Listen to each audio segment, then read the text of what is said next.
Olá, irmãos, sejam muito bem-vindos ao Monasticast, o podcast do Sofá Teológico. Eu me chamo Mateus e neste episódio nós estaremos dando continuidade ao outro que passou.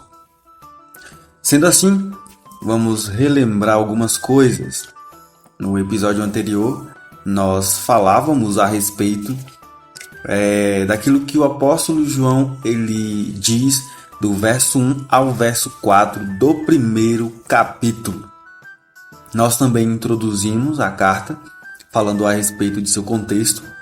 Contamos também as razões que o apóstolo ele tinha para escrever essa carta. Também falamos um pouco sobre as necessidades daqueles irmãos e a defesa que o apóstolo João faz do Evangelho e a condenação também contra os falsos mestres que estavam aborrecendo estes irmãos em suas comunidades. E do verso 1 ao verso 4 também, nós observamos como ele explica, como ele esclarece a manifestação ou a revelação do verbo da vida. Então, ele também fala que os próprios olhos deles viram a Cristo, viram o Senhor Jesus, dando aquela ideia de que realmente houve sim uma encarnação, entrando em contradição com a seita, uma seita que estava crescendo neste período, que era o gnosticismo. O gnosticismo, ele dizia que Deus não podia se encarnar, já que a matéria é má.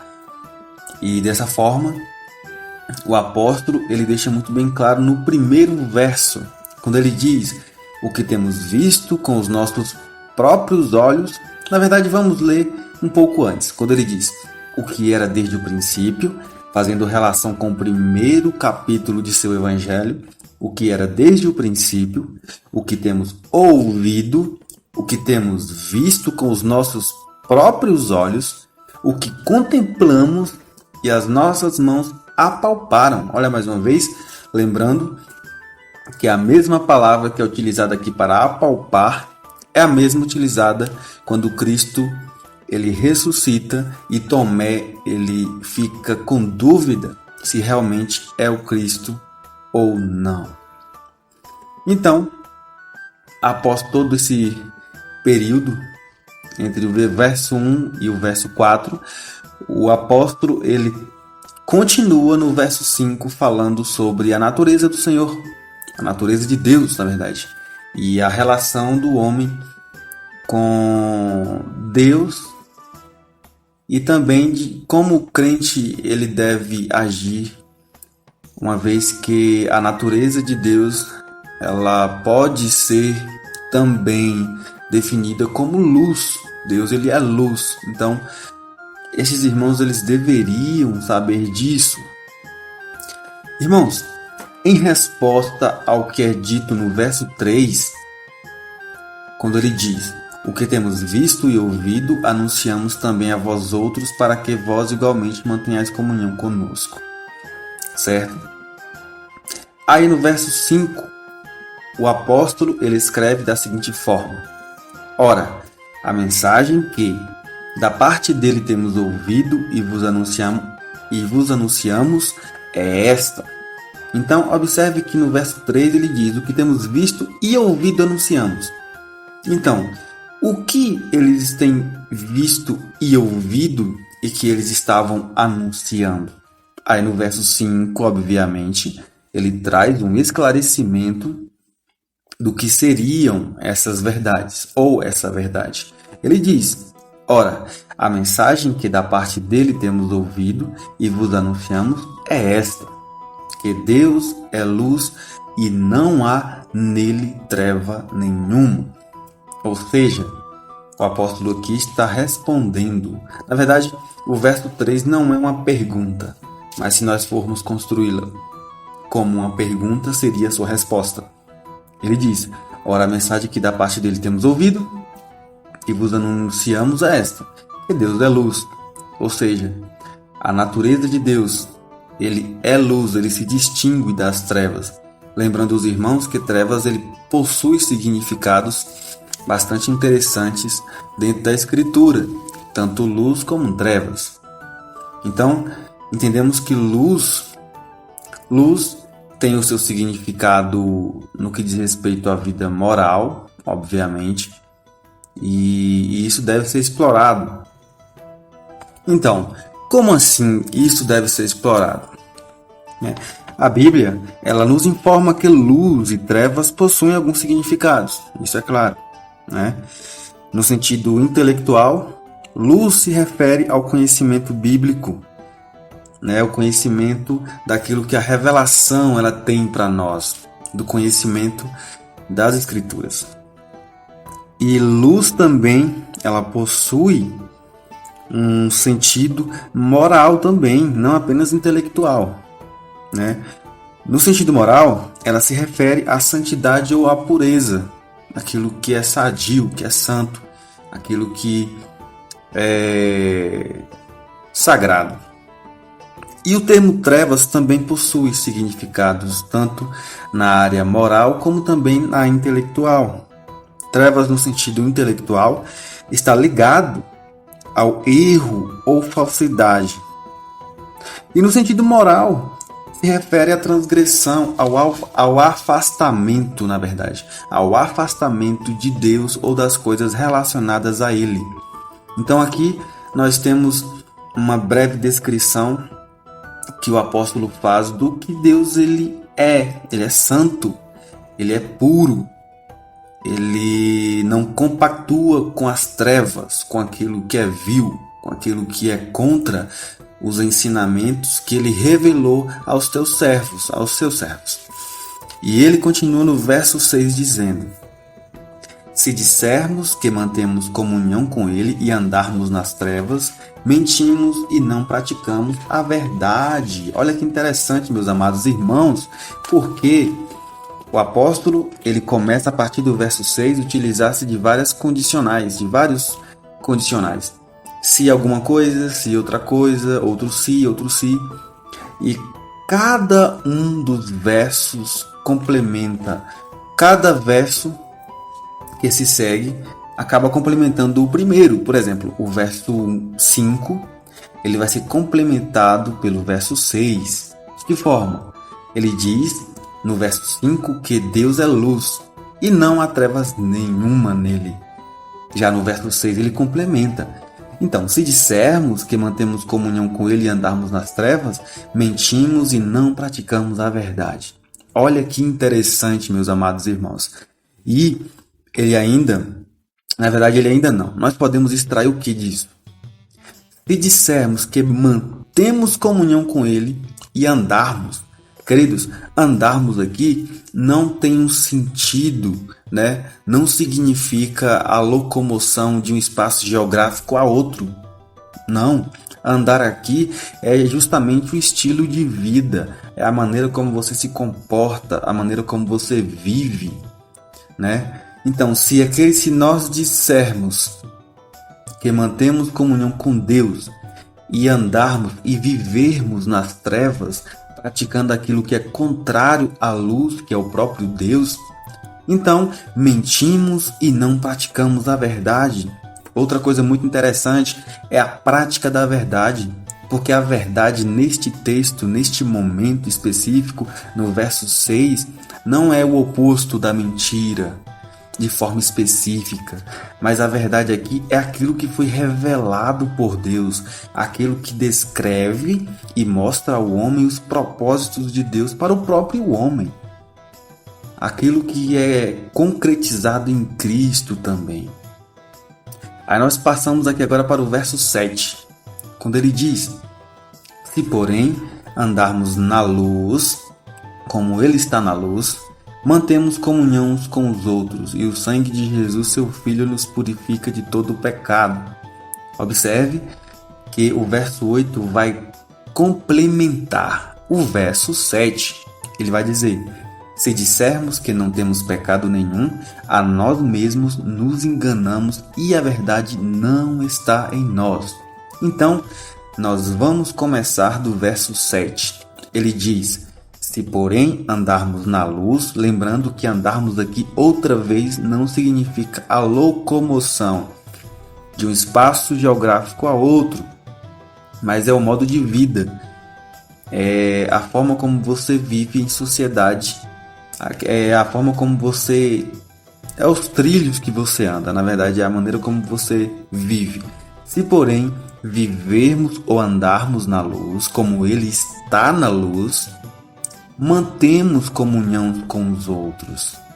Outra coisa importante, andar na luz, andar no caminho que Deus Ele quer que andemos. Isso faz com que nós tenhamos uma comunhão uns com os outros. Ou seja, isso une o povo de Deus. Isso une o corpo de Cristo em um só propósito, em um só caminho, em uma só vereda. E ele continua o verso 7 dizendo: e o sangue de Jesus, seu Filho, nos purifica de todo pecado. Ou seja, o fato de andarmos na luz e praticarmos aquilo que é concernente à luz faz com que o sangue de Cristo, uma vez que fazemos parte da família de Cristo, né? Uma vez que nós passamos por uma transformação, saindo da condição de mortos para vivificados, o sangue de Cristo, seu Filho, nos purifica de todo pecado. Ou seja, somos absorvidos de uma vez por todas, sem precisar de uma cerimônia repetitiva como havia no Antigo Testamento. E no verso 8 ele complementa, observe: se dissermos que não temos pecado nenhum, a nós mesmos nos enganamos e a verdade não está em nós. Olha que interessante, irmãos.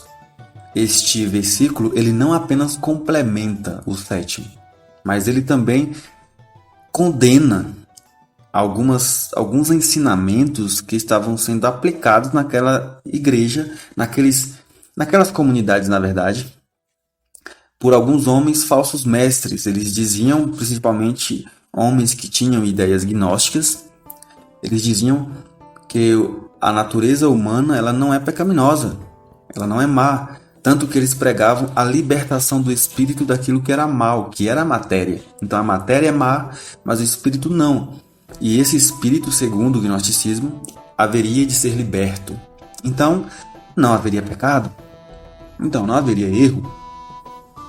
Toda a condição moral do homem estava intacta em sua natureza e apenas a carne era má. Mas João ele diz que não. Se dissermos que não temos pecado nenhum, a nós mesmos nos enganamos e a verdade ela não está em nós.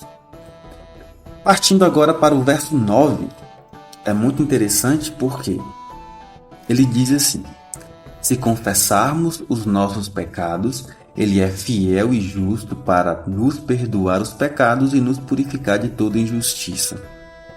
Irmãos, vamos observar algumas coisas interessantes. Ele diz: se confessarmos os nossos pecados, Ele é fiel e justo para nos perdoar. Fiel e justo, ou seja, Ele é o único ser capaz, santo, que pode perdoar pecados, que é fiel o suficiente e justo o suficiente completo para poder conceder essa justificação. Ele diz: Ele é fiel e justo para nos perdoar. E perdão aqui tem um sentido muito amplo, muito maior. E podemos extrair muito dessa palavra. Porque perdoar aqui é jogar fora, é lançar longe o nosso pecado.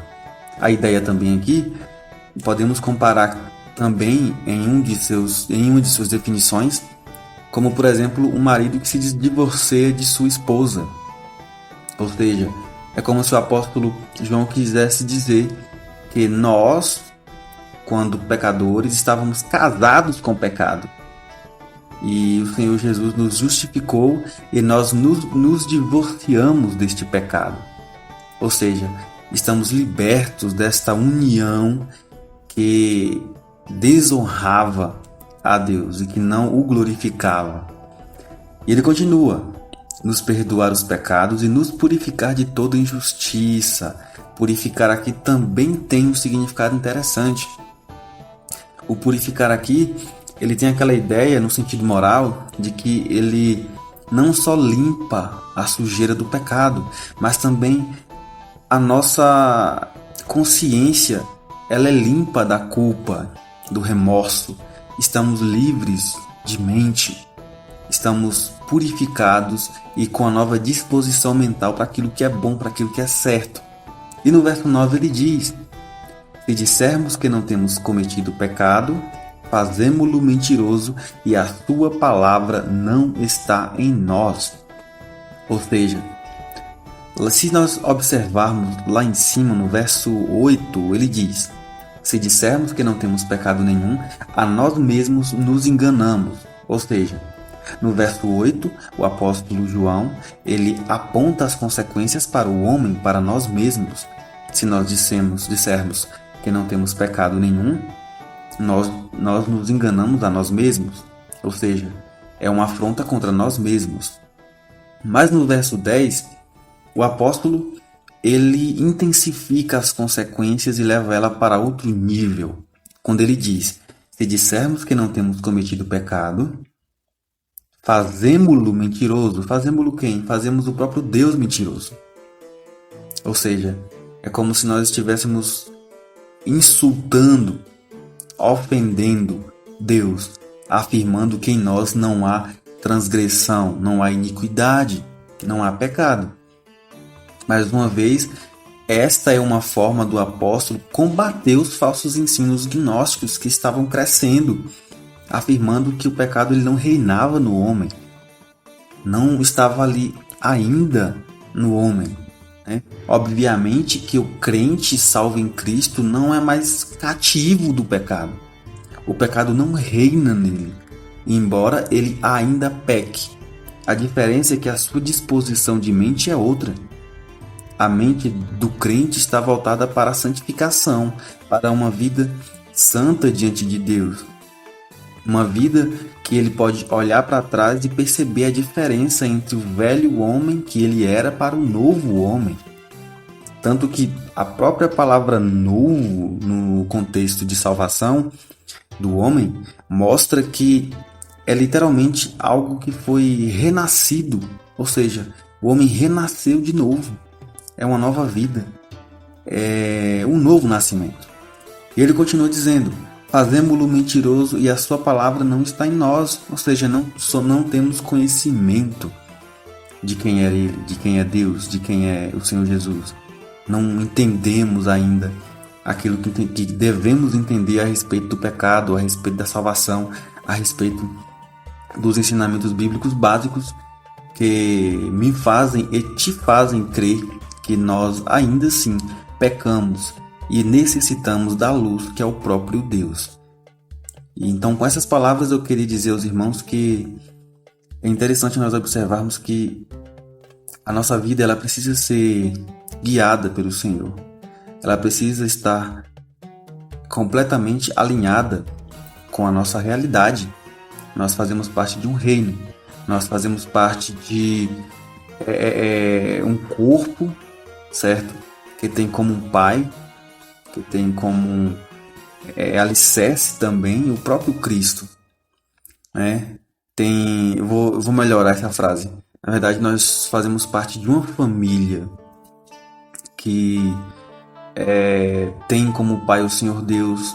Nós fazemos parte de um corpo que o cabeça é o próprio Cristo e também alicerce. Então, que possamos ter em mente sempre o fato de que a nossa vida ela precisa ser voltada justamente para essa realidade. Que a nossa vida na sociedade, que a nossa vida em casa e em qualquer outro lugar que seja, ela possa evidenciar, não apenas por palavras. Sabemos a importância de falarmos de Deus e de pregar o Evangelho.